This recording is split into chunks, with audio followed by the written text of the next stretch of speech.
హైదరాబాద్ గాంధీ భవన్లో టీపీసీసీ కీలక సమావేశాలు నిర్వహిస్తోంది. TPCC chief MLC Mahesh Kumar Goud అధ్యక్షతన సమావేశాలు జరుగుతున్నాయి. పీసీసీ రాజకీయ వ్యవహారాల కమిటీ సమావేశమైంది. ఈ కార్యక్రమానికి ఏఐసీసీ ఇన్ఛార్జ్ మీనాక్షి నటరాజన్తో పాటు సీఎం రేవంత్ రెడ్డి హాజరయ్యారు. సీఎంతో పాటు డిప్యూటీ సీఎం మల్లు భట్టి విక్రమార్క, మంత్రులు వివేక్ వెంకటస్వామి, తుమ్మల నాగేశ్వరరావు, పొన్నం ప్రభాకర్, సీతక్క, కోమటిరెడ్డి వెంకటరెడ్డి, వాకిటి శ్రీహరి, ఇతర పార్టీ ముఖ్య నేతలు హాజరయ్యారు. స్థానిక సంస్థల ఎన్నికల్లో పార్టీ అనుసరించాల్సిన వ్యూహంపై చర్చిస్తున్నారు. మరింత సమాచారం గాంధీ భవన్ నుంచి షరీఫ్ అందిస్తారు. షరీఫ్, పీఎస్సీ మీటింగ్ పై అప్డేట్స్ ఏంటి?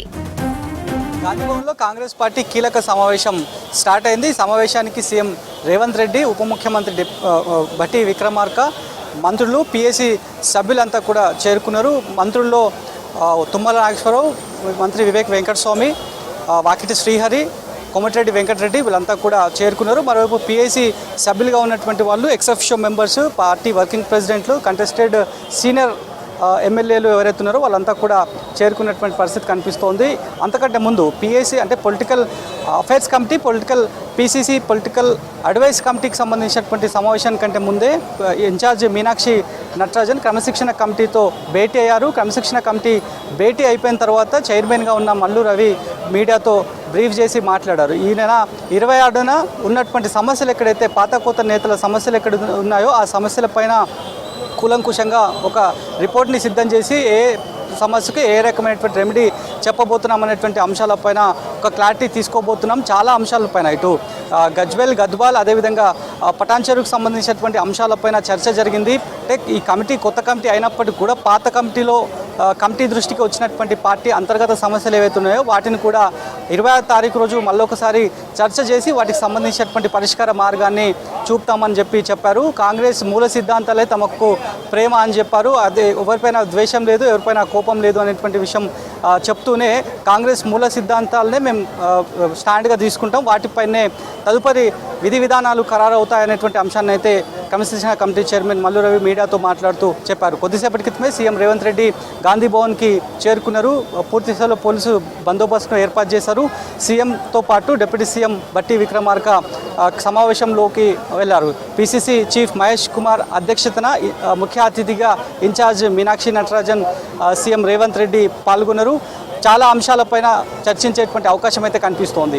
ఇప్పటికే స్థానిక సంస్థల ఎన్నికలు సమీపిస్తాయని చెప్పి ఒక చర్చ జరుగుతోంది. వాటికి సంబంధించి పార్టీ బలోపేతం, గ్రౌండ్ జీరో నుంచి పార్టీని ఎట్లా స్ట్రెంథన్ చేయాలి, దాదాపు ఏడాదిన్నర పాటు సంక్షేమ పథకాలు ప్రజలకు ఏ మేరకు అందాయి, ఆ సంక్షేమ పథకాలపైన ప్రజల దగ్గర నుంచి వస్తున్నటువంటి స్పందన ఏంటి, పార్టీ పరంగా ప్రభుత్వ పరంగా ఇంకా ఏమైనా కాంట్రిబ్యూషన్ కావాల్సినటువంటి అవసరం ఉందా అనేటువంటి అంశాలపైన, తర్వాత తెలంగాణ రోల్ మోడల్గా ఇప్పటికే కులగణను చెప్తోంది, ఎస్సీ వర్గీకరణను కాంగ్రెస్ పార్టీ చెప్తోంది. రాహుల్ గాంధీ ఇచ్చిన మాట మేరకు తెలంగాణ నుంచే ఈ రకమైనటువంటి కులగణను సక్సెస్ చేశారు, ఎస్సీ వర్గీకరణను సక్సెస్ చేశారు. కాబట్టి వాటిపైన కూడా చర్చించేటువంటి అవకాశం కనిపిస్తోంది. మరి ఇంకా కొన్ని ఇష్యూస్ పైన మాట్లాడాల్సి వస్తే అధ్యక్షుల పర్మిషన్ తీసుకొని మరికొన్ని ఇష్యూస్ పైన డిబేట్ ఉండబోతుంది అనేటువంటి అంశాన్ని అయితే పార్టీ వర్గాలు చెప్తున్నాయి. పీఏసీ కమిటీ కొత్తగా ఏర్పాటు అయిన తర్వాత, అంతకంటే ముందు పాత కమిటీతో పీఏసీ సమావేశాన్ని ఏర్పాటు చేశారు. అప్పుడు కేసీ వేణుగోపాల్ ముఖ్య అతిథిగా హాజరైనారు. అప్పుడు మీనాక్షి నటరాజనే ఉన్నారు. కానీ ఇప్పుడు కొత్త పీఏసీ కమిటీ ఏఐసీసీ నుంచి ప్రకటన వెలువడిన తర్వాత కొత్త పీఏసీ మీటింగ్లో ఉన్నటువంటి సభ్యులు, ఎక్సెఫిషియో సభ్యులతో నేరుగా మాట్లాడేటువంటి అవకాశం ఈ సమావేశం ద్వారా లభించింది అందరికీ కూడా. ఇటు సీఎం రేవంత్ రెడ్డితో పాటు ఉన్నటువంటి ఉప ముఖ్యమంత్రి భట్టి విక్రమార్క, అదేవిధంగా సిడబ్ల్యూసీ మెంబర్స్గా ఉన్నటువంటి దామోదర్ రాజనరసింహ, వంశీ ఎవరైతే ఉన్నారో వాళ్ళంతా కూడా వాళ్ళతో మాట్లాడేటువంటి అవకాశం అయితే కనిపిస్తోంది. ప్రధానంగా పీఏసీకి సంబంధించి political affairs committee, PCC political advice కమిటీకి సంబంధించినటువంటి అంశంలోనే చాలా కీలకంగా ఈ రెండు కమిటీస్ని పార్టీ భావిస్తూ వస్తుంది. అందులో తీసుకునేటువంటి నిర్ణయాలు క్షేత్రస్థాయిలో ప్రజల్లోకి వెళ్లే విధంగా ఈ కమిటీ ఎంతగానో ఉపయోగపడుతుంది అనేటువంటి అంశాన్ని కూడా చెప్పారు. ఇప్పటికే multiple meetings incharge Meenakshi Natarajan ఏర్పాటు చేస్తూ వస్తున్నారు. పీసీసీ కోఆర్డినేటర్లతో, ఆఫీసు బేరర్లతో పూర్తి స్థాయిలో సమావేశాలను ఏర్పాటు చేశారు. త్వరలోనే జిల్లాల పర్యటన బాట పడతానని చెప్పి ఇన్ఛార్జ్ మీనాక్షి నటరాజన్ చెప్పారు. ఆ తర్వాత మండల స్థాయి, గ్రామ స్థాయిలో ఉన్నటువంటి ఆ నియోజకవర్గాల నేతలు ఒకరోజు అక్కడే నైట్ బస చేయాలి. ఆ తర్వాత నెక్స్ట్ డే మార్నింగ్ పరిశుభ్రతకు సంబంధించిన ఒక ఇనిషియేటివ్ని కూడా మేము తీసుకోబోతున్నాం అనేటువంటి విషయాన్ని నిన్న జరిగినటువంటి పలు సమావేశాల్లో మల్టిపుల్ సమావేశాలు కూడా నిన్న గాంధీ భవన్లో జరిగాయి. అన్ని సమావేశాల్లో కామన్గా ఈ అంశాన్ని చెప్పారు. ఆ తర్వాత ఈ నెల 30 లోపు ఏవైతే నామినేటెడ్ పోస్టులు పార్టీ పరంగా ఉన్నాయో వాటికి సంబంధించినటువంటి ఒక క్లియర్ పిక్చర్ రాబోతోంది. ఎవరు కూడా అసహనానికి గురి కావాల్సినటువంటి అవసరం లేదు.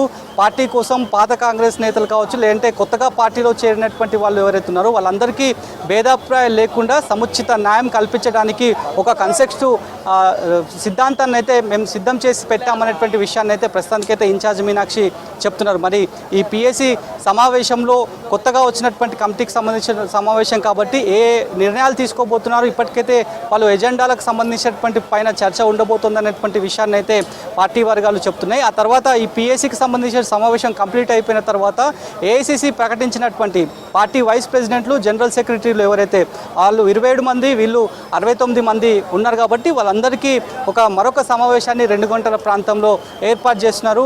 చీఫ్ గెస్ట్గా సీఎం రేవంత్ రెడ్డి అటెండ్ కాబోతున్నారు. అది కూడా గాంధీ భవన్ ప్రాంగణంలోనే 2 గంటల ప్రాంతంలో 2 గంటల తర్వాత అది షురూ కాబోతోంది. వాళ్ళలో దాదాపు 27 మంది 69 మంది ఉన్నారు కాబట్టి వాళ్ళలో కొంతమందికి అటు పార్టీ వైస్ ప్రెసిడెంట్లకి అదేవిధంగా పార్టీ జనరల్ సెక్రటరీలకు ఇందులో దాదాపు ఒక 10 మందిని సెలెక్ట్ చేసి ఆ 10 మందికి సీఎం రేవంత్ రెడ్డి చేతుల మీదుగా నియామక పత్రాలు అందజేయాలని చెప్పి ఇప్పటికే భావిస్తున్నారు.